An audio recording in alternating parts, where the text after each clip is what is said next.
From A Voyage to Brobdingnag. Gulliver's second voyage leads him to Brobdingnag, an island located near Alaska that is inhabited by giants 12 times as tall as Gulliver. After being sold to the Queen of Brobdingnag, Gulliver describes the English social and political institutions to the king, who reacts to his description with contempt and disgust. It is the custom that every Wednesday, which, as I have observed, was their Sabbath, the king and queen, with the royal issue of both sexes, dine together in the apartment of his Majesty, to whom I was now become a favourite.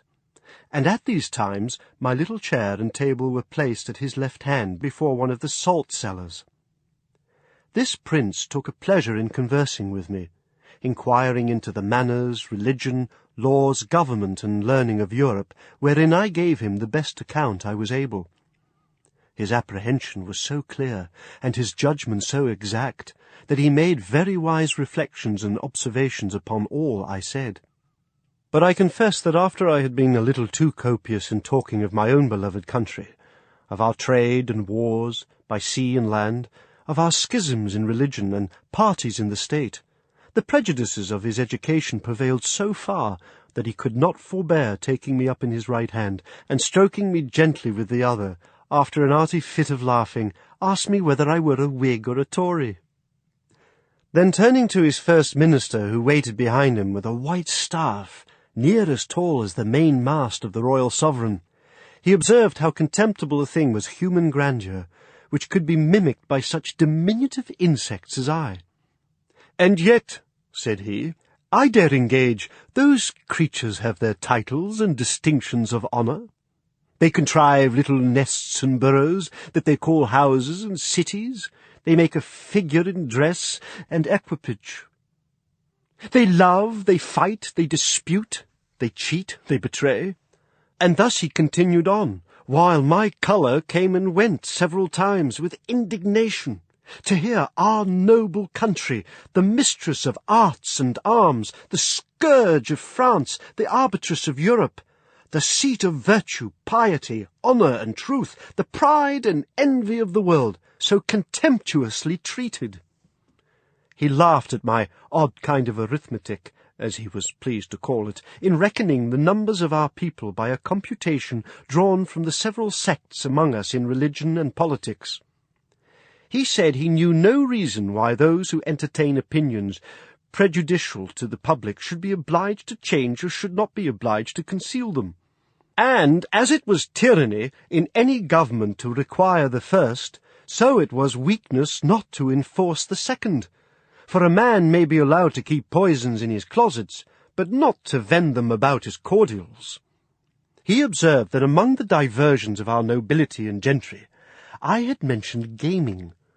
He desired to know at what age this entertainment was usually taken up, and when it was laid down, how much of their time it employed, whether it ever went so high as to affect their fortunes, whether mean vicious people by their dexterity in that art might not arrive at great riches, and sometimes keep our very nobles in dependence, as well as habituate them to vile companions,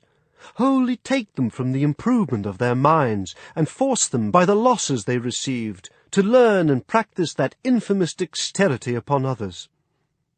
He was perfectly astonished with the historical account I gave him, of our affairs during the last century, protesting it was only an heap of conspiracies, rebellions, murders, massacres, revolutions, banishments, the very worst effects that avarice, faction, hypocrisy, perfidiousness, cruelty, rage, madness, hatred, envy, lust, malice, and ambition could produce. His Majesty, in another audience, was at the pains to recapitulate the sum of all I had spoken, compared the questions he made with the answers I had given, then taking me into his hands and stroking me gently, delivered himself in these words which I shall never forget, nor the manner he spoke them in. "My little friend Gildrick, you have made a most admirable panegyric upon your country. You have clearly proved that ignorance, idleness, and vice are the proper ingredients for qualifying a legislator, that laws are best explained, interpreted, and applied by those whose interest and abilities lie in perverting, confounding, and eluding them. I observe among you some lines of an institution, which in its original might have been tolerable, but these half erased, and the rest wholly blurred and blotted by corruptions. It doth not appear from all you have said how any one perfection is required toward the procurement of any one station among you,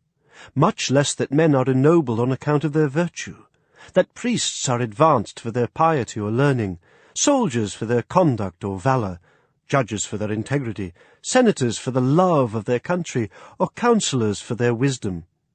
As for yourself, continued the king, who have spent the greatest part of your life in travelling, I am well disposed to hope you may hitherto have escaped many vices of your country. But by what I have gathered from your own relation, and the answers I have with much pains wringed and extorted from you, I cannot but conclude the bulk of your natives to be the most pernicious race of little odious vermin that nature ever suffered to crawl upon the surface of the earth. Nothing but an extreme love of truth could have hindered me from concealing this part of my story. It was in vain to discover my resentments, which were always turned into ridicule, and I was forced to rest with patience while my noble and most beloved country was so injuriously treated. I am heartily sorry, as any of my readers can possibly be, that such an occasion was given, but this prince happened to be so curious and inquisitive upon every particular that it could not consist either with gratitude or good manners to refuse giving him what satisfaction I was able. Yet thus much I may be allowed to say in my own vindication, that I artfully eluded many of his questions, and gave to every point a more favourable turn by many degrees than the strictness of truth would allow. For I have always borne that laudable partiality to my own country, which Dionysius Halicarnassensis with so much justice recommends to an historian. I would hide the frailties and deformities of my political mother, and place her virtues and beauties in the most advantageous light. This was my sincere endeavour in those many discourses I had with that mighty monarch, although it unfortunately failed of success. But great allowances should be given to a king who lives wholly secluded from the rest of the world, and must therefore be altogether unacquainted with the manners and customs that most prevail in other nations, the want of which knowledge will ever produce many prejudices and a certain narrowness of thinking, from which we and the politer countries of Europe are wholly exempted. And it would be hard indeed if so remote a prince's notions of virtue and vice were to be offered as a standard for all mankind. To confirm what I have now said, and further to show the miserable effects of a confined education, I shall here insert a passage which will hardly obtain belief. In hopes to ingratiate myself farther into his Majesty's favour, I told him of an invention discovered between 300 and 400 years ago, to make a certain powder into an heap, of which the smallest spark of fire falling would kindle the whole in a moment, although it were as big as a mountain,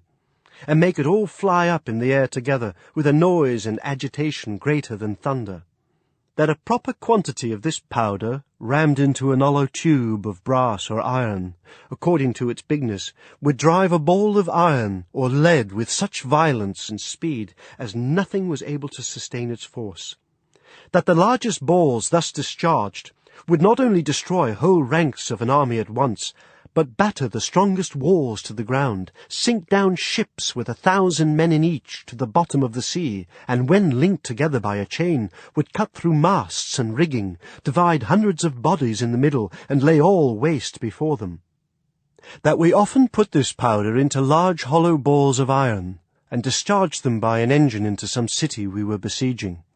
which would rip up the pavement, tear the houses to pieces, burst and throw splinters on every side, dashing out the brains of all who came near. That I knew the ingredients very well, which were cheap and common, I understood the manner of compounding them, and could direct his workmen how to make those tubes of a size proportionable to all other things in his Majesty's kingdom, and the largest need not be above 200 feet long, 20 or 30 of which tubes, charged with the proper quantity of powder and balls, would batter down the walls of the strongest town in his dominions in a few hours, or destroy the whole metropolis, if ever it should pretend to dispute his absolute commands. This I humbly offered to his Majesty as a small tribute of acknowledgment in return of so many marks that I had received of his royal favour and protection. The king was struck with horror at the description I had given of those terrible engines and the proposal I had made. He was amazed how so impotent and grovelling an insect as I, these were his expressions, could entertain such inhuman ideas, and in so familiar a manner as to appear wholly unmoved at all. The scenes of blood and desolation which I had painted as the common effects of those destructive machines, whereof he said some evil genius, enemy to mankind, must have been the first contriver.